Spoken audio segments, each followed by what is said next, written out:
Hi friends, அஸ்ஸலாமு அலைக்கும். Welcome back to our channel. வீடியோவில் பார்த்தாவே தெரியும் நம்ம என்ன பார்க்க போகிறோன்னு. கம்மங்கூழ் எப்படி செய்கிறதுன்னு நம்ம இப்போ பார்க்க போகிறோம். 100 கிராம் நான் இப்போ கையில் எடுத்துருக்கிற குட்டான், நாங்கள் இது குட்டான்னு தான் சொல்லுவோம். இது 100 கிராம். இதுலேயே டூ டைம்ஸ் எடுத்துருக்கிறேன். இப்போ எவ்வளோ 200 கிராம். இந்த கப்பில் வந்து 200 கிராம் எடுத்து மிக்ஸி பாருங்கள். மிக்ஸி வந்து நான் ஒரு தண்ணி இருக்கக்கூடாது, நல்லா தொடச்சி இருக்கணும், நல்லா ட்ரையாக தான் இருக்கணும். அதில் கம்பை தூக்கி போட்டாச்சு மிக்சியில். இப்போ போய் பொடி பண்ணதுக்கப்புறம் பாருங்களேன், ரொம்ப நைஸாகவும் இருக்கக்கூடாது, ரொம்ப நரன்னு இருக்கக்கூடாது. நார்மலாக ஒரு பதம் வந்தால் போதும். சரிங்களா? அடுத்து என்ன பண்ணணும்னா, ஒரு நல்ல பெரிய பாத்திரம், இந்த பார்த்தீங்களா பெரிய பாத்திரம், பெரிய சட்டி அந்த மாதிரி எடுத்துகிட்டு நம்ம அந்த அரைச்சி வச்ச கம்பை தூக்கி என்ன பண்ணுறோம், அந்த பாத்திரத்தில் கொட்டியாச்சு. கொட்டினதுக்கப்புறம் இதுக்கு தேவையான உப்பு, சரிங்களா, தேவையான உப்பு என்ன பண்ணணும் அதில் போட்டுட்டு, அதுக்கப்புறம் தண்ணி நல்லா தாராளமாக ஊற்றணும், நிறையவே ஊற்றணும் தண்ணி. அதில் எந்தவித கட்டிகளும் இல்லாமல் என்ன பண்ணணும், நல்லா கரைச்சி பண்ணிட்டு இருக்கும்போதே ஜுஹான் வந்துட்டாக. ஏதோ சாப்பிட்றதாக்குன்னு நினச்சிட்டு அதை தாத்தான்னு கேட்டு அழுதுட்டுருக்குறாங்க. அதுக்கப்புறம் உப்பு நம்ம செக் பண்ணிவிட்டு, உப்பு கொஞ்சம் கம்மியாக இருந்தால் தேவைக்கு உப்பு போட்டுக்கிடலாம். நான் அப்போ முன்னாடி உள்ள இதில் உப்பு நான் போடலைன்னு நினைக்கிறேன். ஸோ இப்போ தான் நான் உப்பு போடுறேன். அதையும் நம்ம கிண்டி விட்டு ஸ்டவ் என்ன பண்ணியாச்சு, ஆன் பண்ணியாச்சு. அதுக்கப்புறம் நம்ம கைவிடாமல் என்ன பண்ணணும், கிண்டிகிட்டே இருக்கணும். கொஞ்சம் பொறுமை வேணும், கால்லாம் வலிக்க தான் செய்யும், கொஞ்சம் பொறுமை வேணும், கிண்டிகிட்டே இருக்கணும். கை விட்டுட்டோம்னு வச்சுக்கிறோங்களேன், அது கீழே அடி பிடிச்சிரும், அப்புறம் வேஸ்ட் ஆயிரும். நம்ம அடுப்பில் வைக்கிறதுக்கு முன்னாடியே எந்தவித கட்டிகளும் இல்லாமல் நான் முன்னாடி சொன்ன மாதிரி தான் அது தண்ணியாக தான் நம்ம வைக்கணும். அதுக்கு தான் தண்ணி கொஞ்சம் கூடுதலாகவே வைக்க சொன்னேன். அப்போ தான் அந்த கம்பு என்ன செய்யும், நல்லா வெந்து கிடைக்கும். கம்பு நல்லா வெந்து கிடைச்சாதான் நம்மளுக்கு அந்த கூழ் குடிக்கிற ஒரு டேஸ்ட்டே கிடைக்கும், அந்த கன்சிஸ்டன்சி நம்மளுக்கு கிடைக்கும். பாரம்பரிய உணவு வகையில் இது ஒரு வகையான உணவு தான் கம்பு டைப்பு. கம்பு பற்றி நிறைய பேருக்கு இன்னும் தெரியுமா என்னன்னு எனக்கு தெரியலை.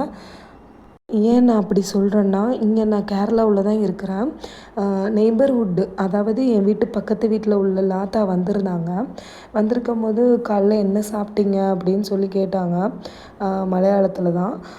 நான் வந்து கம்மங்கூழ் அப்படின்னே, அது எந்த சம்பவம் அப்படின்னு சொல்லிட்டு கேட்டாங்க. அது எந்த சம்பவம்னா அது என்ன அப்படின்னு சொல்லி கேட்குறாங்க. அப்போ நான் அப்போ தான் கூட்டிகிட்டு போய் அவங்களுக்கு இதை ஓப்பன் பண்ணி, கம்பு இப்படி தான் இருக்கணுன்னே, இது எனக்கு அறியலை அப்படின்னாங்க, எனக்கு அது தெரியலை அப்படின்னு சொன்னாங்க. அப்போ தான் அவங்களுக்கு நான் எக்ஸ்பிளைன் பண்ணேன், கோதுமை, கேழ்வரகு அந்த மாதிரி டைப்பில் இது ஒரு டைப்பு அப்படின்னு அவங்களுக்கு சொன்னேன். அல்ஹம்துலில்லாஹ் எல்லாருமே என்ன பண்ணுறாங்க, கேக்கு, குக்கீஸு, ப்ரௌனீஸ், அதுக்கு எல்லாமே கேழ்வரகு மாவு, கம்பு மாவு, கோதுமை மாவு இந்த மாதிரி தான் என்ன பண்ணுறாங்க, யூஸ் பண்ணி ட்ரை பண்ணுறாங்க. பிஸ்கட் எல்லாமே நிறையா பாரம்பரிய உணவு கடைகள்லாம் ஆரம்பித்து அதில் இப்போ வந்து ஸ்நாக்ஸ் ஐட்டமும் தயாரிச்சிட்டாங்க.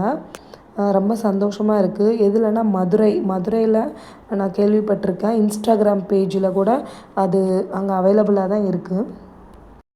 இந்த இது கம்மங்கூழ் செய்கிறது என் அம்மா தான் எனக்கு சொல்லி கொடுத்தாங்க. நாங்கள் வீட்டில் வந்து மோஸ்ட்லி கேப்பக்கூழ், கம்மங்கூழ் ஊரில் இருக்கும்போது அதை மோஸ்ட்லி நாங்கள் குடிப்போம்.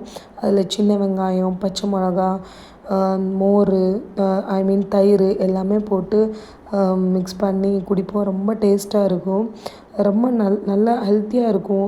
ஆஃப்டர்நூன் லன்ச் கூட சீக்கிரம் நம்மளுக்கு பசிக்காது. அந்த காலைல குடித்த கம்மங்கூழே என்ன கம்மு நல்லான்னு இருக்கும். இப்போது இது வந்து யார் ரொம்ப அதிகமாக குடிப்பாங்கன்னா, அந்த வெயிலில் நல்லா வேலை செய்கிறாங்க பார்த்தீங்களா, அவங்களுக்கு தான் இது ரொம்ப இதாக இருக்கும். ஏன்னா அது கம்புங்கிறது அது ஒரு குளிர்ச்சியான அது ஒரு பொருள் தான். அந்த கம்பு நம்ம சாப்பிட்டாவே இன்டேக்காக நம்ம உள்ளே எடுத்தாவே நம்மளுக்கு வயிறுலாம் குளுன்னு இருக்கும். அங்கே அந்த வெயிலில் அவங்க வேலை பார்க்குறவங்களுக்கு ரொம்ப ஒரு ஸ்ட்ரென்த்தான இருக்கும், அவங்களுக்கு அந்த பசி எதுவுமே எடுக்காது. கேரளாவில் உள்ள பிராண்டு வந்து மில்மா தயிர் தான், அதுதான் நான் மோஸ்ட்லி வாங்குவேன். சில டைம் நான் வீட்டிலையே கட்டி பால் வாங்கி இந்த மாதிரி தயிரோட உரம் இருந்தால் அதை வச்சு நான் வீட்டிலே தயிரும் ரெடி பண்ணுவேன். சம்டைம்ஸ் அது இல்லாட்டா டக்குன்னு இதை தான் வாங்க விட்டு இதுதான் பண்ணுவேன். ஸோ இங்கே மோஸ்ட்லி மில்மா பால், மில்மா தயிர் அந்த பிராண்டு தான். கேரளாவோட பிராண்டே மில்மா தான் எங்கே பார்த்தாலுமே. எனக்கு நான் ஃபஸ்ட்டு வந்த புதுசில் நம்ம ஊரில் எப்படி ஆரோக்கியா, ஆவின் அந்த மாதிரி இருக்குது தமிழ்நாட்டில். ஸோ இங்கே வந்துக்கிட்டு மில்மா தான் வந்து பெஸ்ட்டு இது. அந்த கம்மங்கூழ் ரெடியானதும் வேறு பாத்திரத்துக்கு தான் நான் இவ்வளோ நேரம் மாற்றிட்டு இருந்தேன். அதை மாற்றி தேவையான தண்ணி ஊற்றி தயிரையும் போட்டு கொஞ்சம் அப்படி என்ன பண்ணிட்டேன், குளிர விட்டுட்டேன்னா ஆற விட்டுட்டேன். ஆறுனதுக்கப்புறம் நல்ல சில்லு தன்மை வந்ததும் மிக்சியில் போட்டு என்ன பண்ணிடலாம், அரைச்சி எடுத்துடலாம். அந்த கம்பு காய்ச்சினதையும் தயிரும் போட்டு அரைச்சி எடுத்துகிட்டு வந்துடலாம். சுஹான் அழுதுட்டு இருந்தாங்க. ஸோ அவங்களுக்கு பிரேக்ஃபாஸ்ட்டாக அவங்க வாப்பா தான் அவங்களுக்கு உப்புமா வச்சு கீயில் தான் பண்ணேன், கீ ரவா தான் பண்ணினேன். அந்த உப்புமாவை வந்து அவங்க வாப்பா தான் சுஹானுக்கு தீத்தி விட்டுக்கிட்டு இருந்தா. கூழ் ரெடி ஆயிடுச்சு. சின்ன வெங்காயம் எல்லாம் போட்டு எடுத்துகிட்டு வந்துட்டேன். சுஹான் அது சாப்பிடும் போதே பொறையேறிடுச்சு. ஃபைனல் அவுட்புட் பாருங்களேன், நல்லா இருக்குல்ல. தேங்க்ஸ் ஃபார் வாட்சிங். லைக் பண்ணுங்கள், please subscribe my channel, comment பண்ணுங்கள் ஃப்ரெண்ட்ஸ்.